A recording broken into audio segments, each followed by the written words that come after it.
Welcome back. So in this session, we will move on to the next unit, which talks about entropy and exergy. So in today's session, we will see a little bit on entropy. Okay.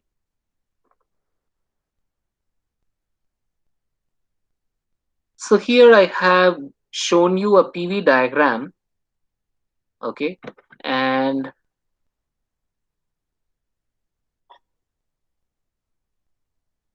there is there are two reversible adiabatic lines and they are intersecting each other. Okay, so this is one reversible adiabatic line and uh, there is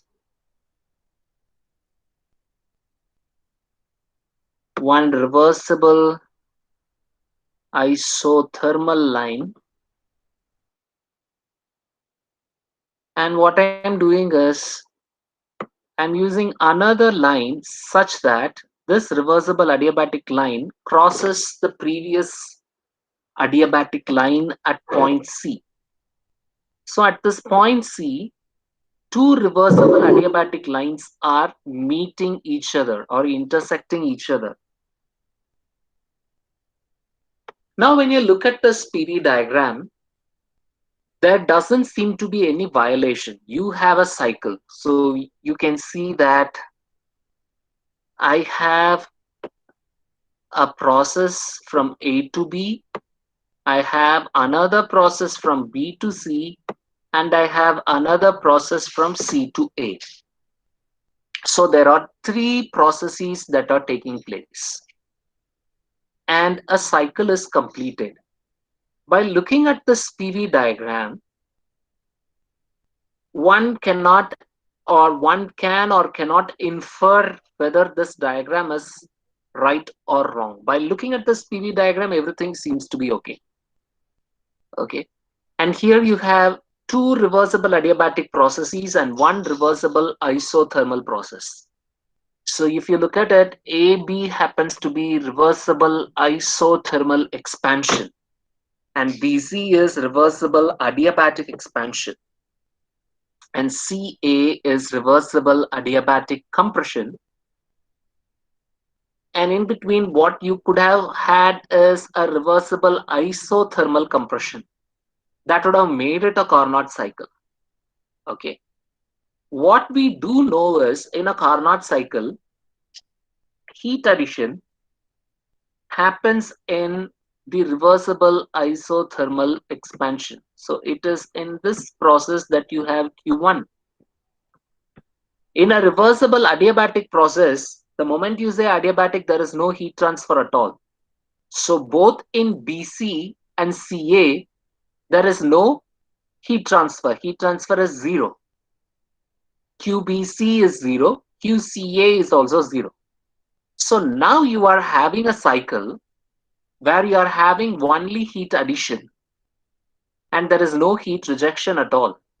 So this is a heat engine which is operating with only one reservoir. You have only heat addition. There is no heat rejection at all. Heat rejection is zero. So this is a violation of the second law of thermodynamics, which means from this we are able to understand that two reversible adiabatic lines cannot intersect. Okay, so if you take a PV diagram, okay, in a PV diagram, okay, I have one constant pressure process. Say this is 5 bar. So P equal to 5 bar is P equal to 5 is a constant pressure process, and this is a line, a horizontal line. And say suppose you have P equal to 1 bar. This is another constant pressure process, and you can see that these two constant pressure lines are parallel to each other. Okay, and let's take another example, a very simple example once again from a PV diagram. Let me say I have a constant volume where V equal to zero point 0.1 meter cube, and let me have another constant volume line where V equal to 1 meter cube. If you look at these two lines, they are also parallel. In both the cases, if you look, since they are parallel, they are never going to intersect each other. They are never going to meet. These two constant pressure lines are not going to meet. These two constant volume lines are not going to meet. Can even take another example, another PV diagram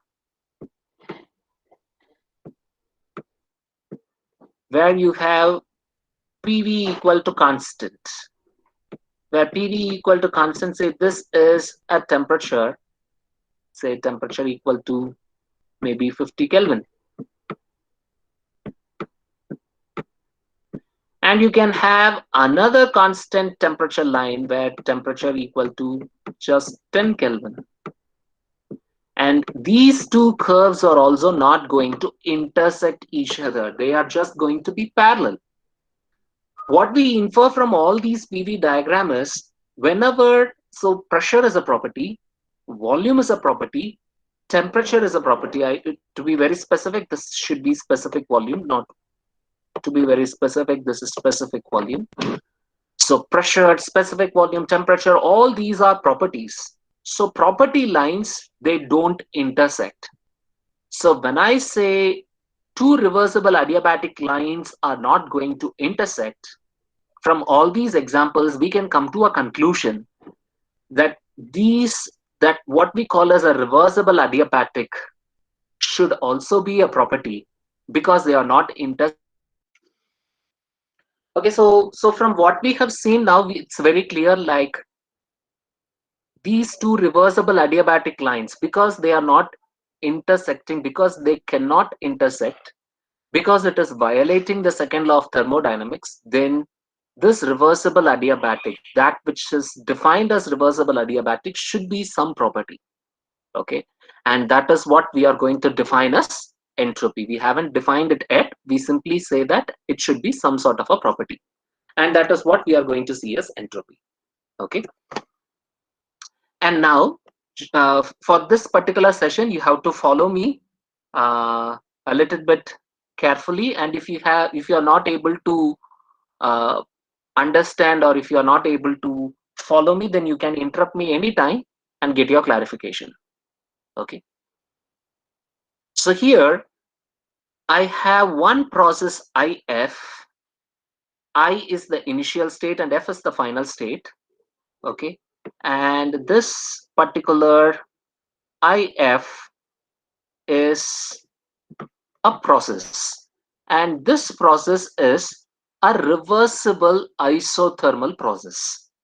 Okay, if is a reversible isothermal process, so this is a reversible isothermal process. Okay, now what I'm going to do is I'm going to draw two reversible adiabatic lines. Okay, one reversible adiabatic line process through the point I, and another reversible adiabatic process through the point F.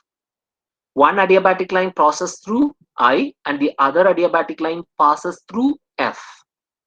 Okay, and I am going to draw one more line, and that is a reversible isothermal line, and I'm going to position this reversible isothermal line such that, okay, I'm going to draw a reversible isothermal line. I'm going to draw such that area under the curve,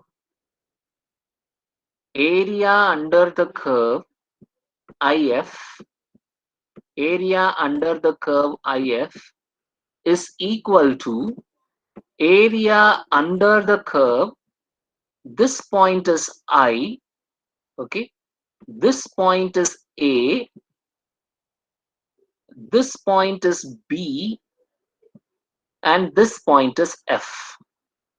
Okay, so I have 4 points IABF, and I'm going to use these points to draw a curve. So I am positioning this reversible isothermal line, this blue color line, such that area under the curve IF is equal to area under the curve IABF. So I am going to position such that the area under the curve IF is equal to area under the curve IABF. Okay. So technically what I have done is I have replaced one reversible isothermal curve IF with two reversible adiabatic lines IA and BF and one reversible isothermal line AB. Okay. Initially I had only one isothermal line. IF is the isotherm. So IF is the isotherm. This is the only process I have heard before. Now I am replacing this IF with two adiabatics, reversible adiabatics. One is IA, the other one is BF. These two are reversible adiabatics. So these two are reversible adiabatics. And I have AB, which is a reversible isotherm.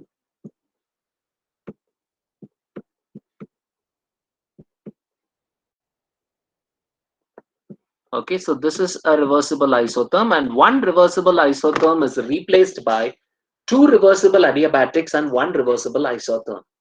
And let's see if it is correct or wrong. Okay, so let's take the process IF. Okay, let me take the process IF. So I am taking process IF, I to F. So I to F is a reversible isothermal process. So if I apply the first law of thermodynamics here, what I'll have is QIF is equal to delta UIF plus WIF. Okay, delta U is final state minus initial state. So let me write this as, sorry, it's supposed to be UF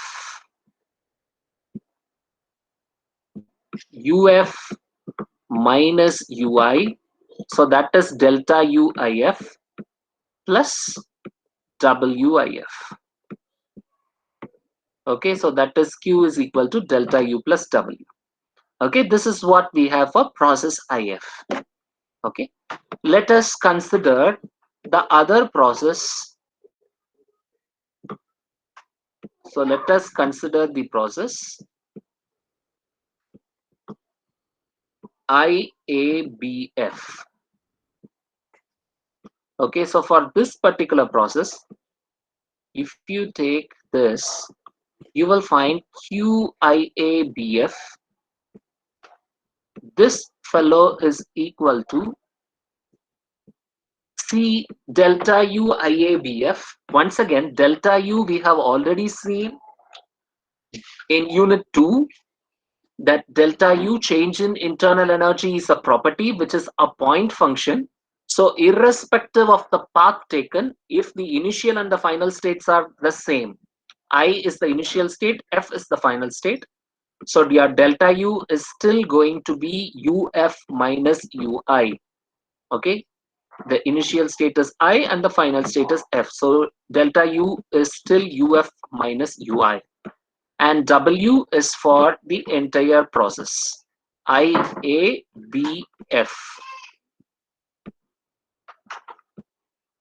Okay, so we know that this change in internal energy is equal to this change in internal energy. If you consider equations, so if this is considered as equation number 1, and if this is considered as equation number 2, in both these equations, the change in internal energy term is the same for both the processes.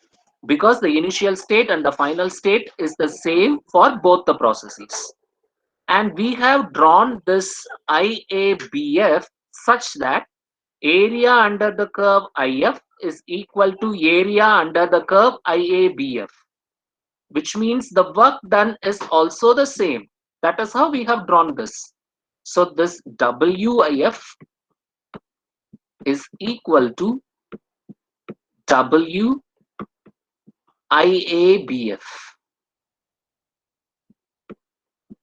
This work done is the same. So now if you look at the equations 1 and 2, the right hand sides are same. If the right hand sides are same, then the left hand sides are supposed to be same, which means QIF is equal to QIABF. And we know that for the reversible adiabatic, QIA, this fellow is supposed to be 0. This BF is also supposed to be 0. And you can have QAB. So your QIF can be simply written as equal to QAB. Okay. What we infer from this is I can replace one reversible isotherm with two reversible adiabatics and a reversible isotherm. Okay. So any reversible path can be replaced by two reversible adiabatics and a reversible isotherm. That is what we are able to conclude from this particular PV diagram. Okay. So what we saw was two reversible adiabatics cannot intersect.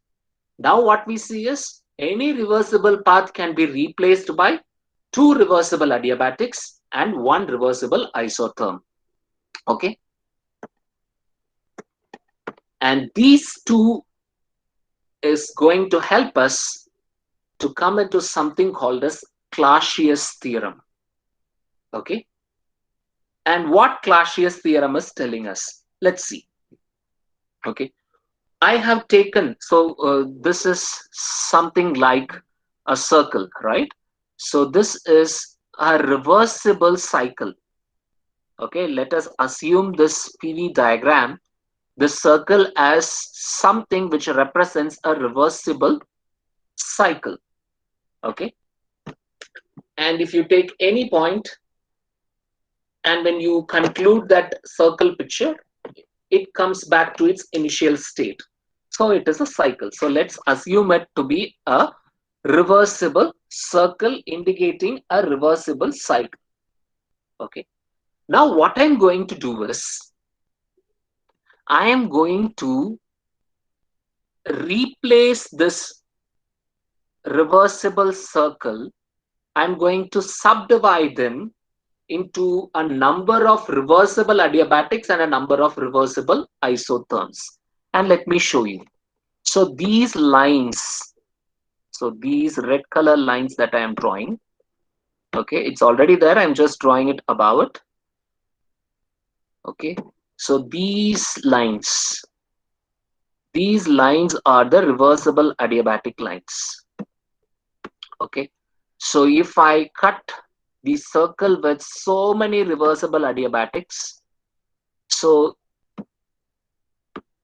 you have reversible adiabatic lines like this. Okay, and then you can have a number of reversible isotherms. These green color lines that I am showing you, these are reversible isotherms.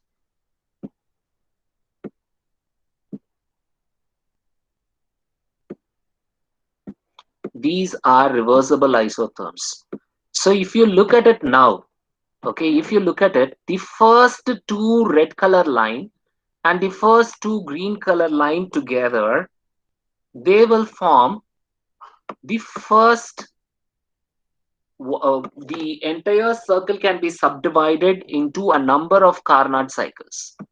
You have two reversible adiabatic and two reversible isotherms. If you subdivide the circle into a number of reversible adiabatics and reversible isotherm lines. So from this picture, we are able to see this single circle can be subdivided into 5 Carnot cycles. Okay. If you have to be much more precise, because if you look at this, so this particular space is an excess here.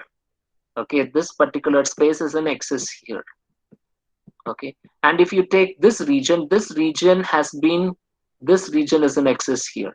If you take here, this particular portion has been left out from the original circle. So if you want to be precise, you can further subdivide this and you can have a closer isotherm. So instead of subdividing it into 5 Carnot cycles, you can maybe subdivide it into 10 or 20 or maybe even 30, 40, 50. Okay. So you can replace a single reversible circle into a number of Carnot cycles. Okay. And let's see what we get out of it. Okay. So if you look at this particular picture, this AB, this AB is a reversible isotherm, which means it is reversible isothermal expansion.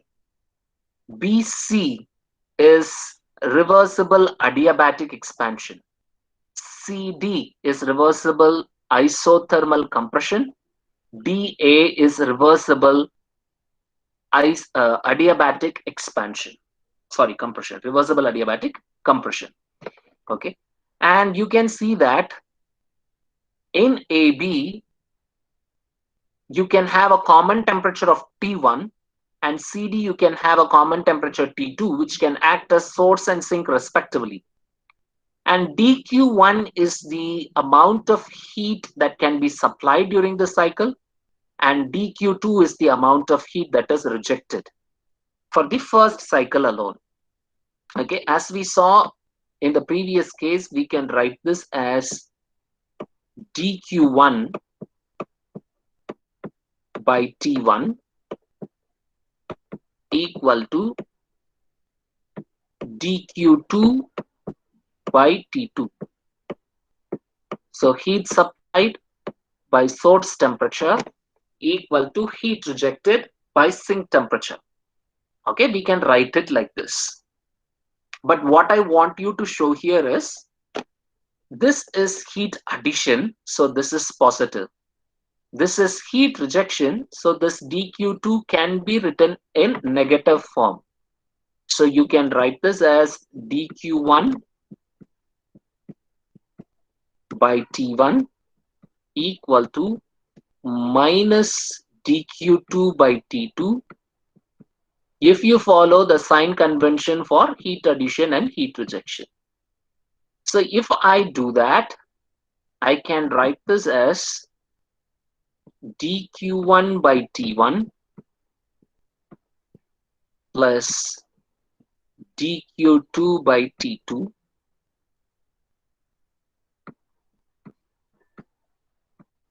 is equal to 0. Okay, and similarly you can do for all the other cycles also. So for the next cycle it is EFGC. Okay, so if you take the next one, sorry, EFGH, the next one is EFGH. So if you consider this purple color line, I am not sure if it is visible. It's not visible, that much visible. EFGH. If you take the next cycle, so in that particular case you will have there the heat addition is dQ3. So dQ3 by T3, and heat rejection is dQ4, and the sink temperature is T4. So you will have dQ3 by T3 equal to minus dQ4 by T4. And I can write this as dQ3 by T3 is equal to, sorry, plus dQ4 by T4 equal to 0. And if you take the next cycle, you will have dQ5 by T5 plus dQ6 by T6 equal to 0. On and on you can add for all the Carnot cycles. You can write it like this. Okay, and For the entire circle, for the entire reversible cycle, you can add all these. For the entire cycle, you can add all these and write this as dq1 by t1 plus dq2 by t2 plus dq3 by t3 plus dq4 by t4 plus, it goes on and on and on. Okay, so dot dot dot, that means you have much more terms, is equal to 0. And if I am going to consider this entire circle, I will be able to add up all these terms, and I can write it as, because it is a cycle, I can write this as cyclic integral. And because all the terms in, or just the terms in the numerator and the denominator are common, I can write this as cyclic integral of dq by t is equal to 0. Okay, and we have said that this is a reversible cycle. So cyclic integral of dq by t for a reversible cycle is equal to 0. And if you remember, earlier in the first unit, we said cyclic integral of dE is equal to 0. And we said this dE is a property. Okay, so if cyclic integral of something is equal to 0, then that term is a property. Okay, so this cyclic integral of dq by t for a reversible cycle is equal to 0 is what is called as Clausius theorem. The cyclic integral of dq by t for a reversible cycle is equal to 0. This is what is called as Clausius theorem. And if you remember, we have defined change in entropy as this. If you remember, ds, we wrote it as integral of dq by t. So we wrote ds as integral of dq by t. If it is capital S, d capital Q divided by t. Okay. So first we said two reversible adiabatics cannot intersect. And then we said one reversible isotherm can be replaced by two reversible adiabatics and one reversible isotherm. And now when we are replacing a reversible cycle with a number of reversible adiabatics and reversible isotherms, we are able to conclude that cyclic integral of dq by t over a reversible cycle is 0. And this is called as Clausius theorem. Okay. And we say that this is what is called as entropy. And entropy is called as a property. Okay. And we can show that very easily. Okay. So here I have moved from I to F using a reversible path R1, and I am moving back from F to I using the reversible path R2. Okay.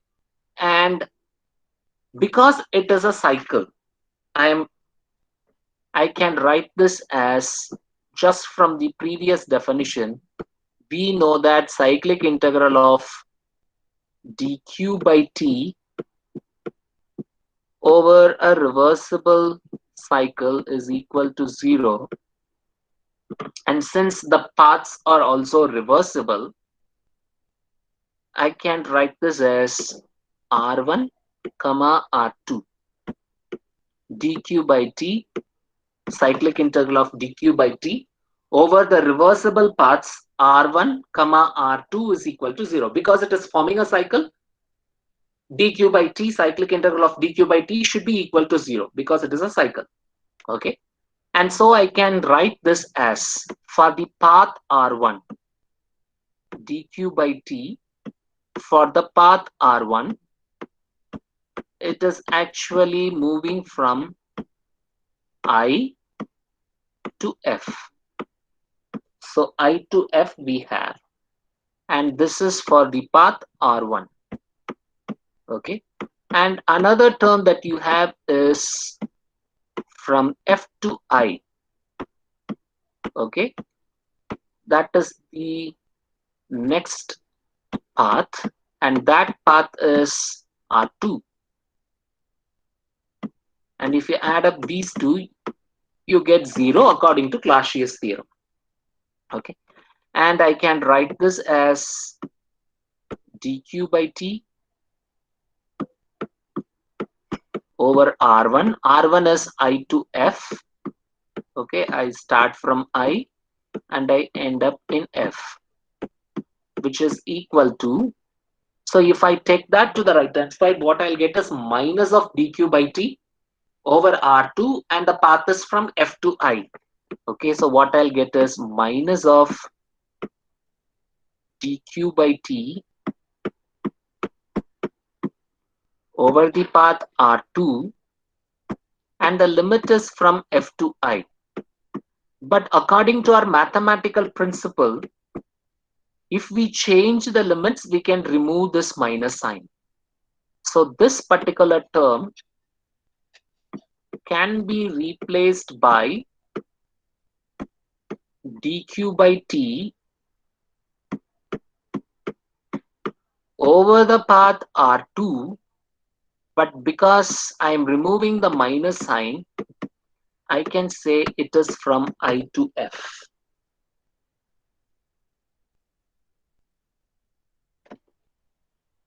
So now what are we able to infer from this?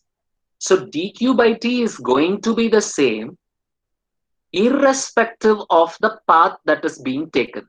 The limits are I to F. dq by t is same. The path is only different, but the values are going to be the same.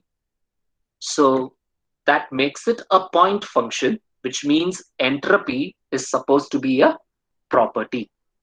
And people call this as, so you can represent this dq by t. You can represent this dq by t. We have already done this. Now we are just seeing how it is being done. Previously, we saw this as simply delta S is equal to integral of dq by t. Now we are showing you how it is being done. So this can be called as change in entropy delta S, which is nothing but the entropy at the final state minus entropy at the initial state. Okay. Or you can write this as dq of a reversible cycle divided by t is equal to ds. Okay, if you integrate it on both sides, then this becomes integral dq by t, which is equal to integral of ds will become delta s. Just like integral of du becomes delta e, here integral of ds becomes delta s. Okay, so hope it is clear to you. Okay, so you can also say, suppose I have in a PV diagram, there are two processes, two state points A and B.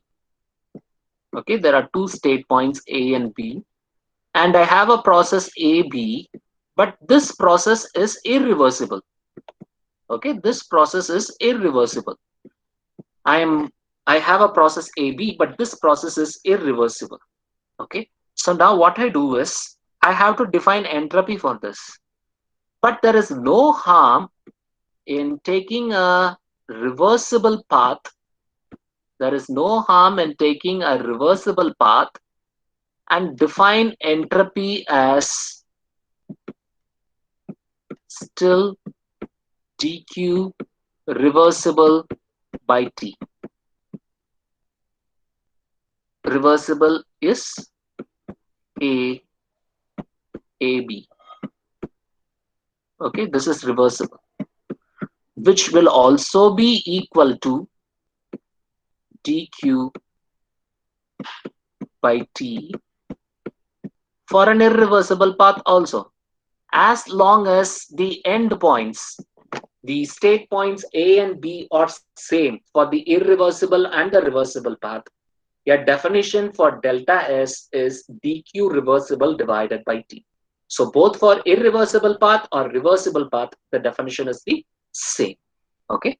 So this is something which you can remember. Okay. And the TS diagram we have already seen.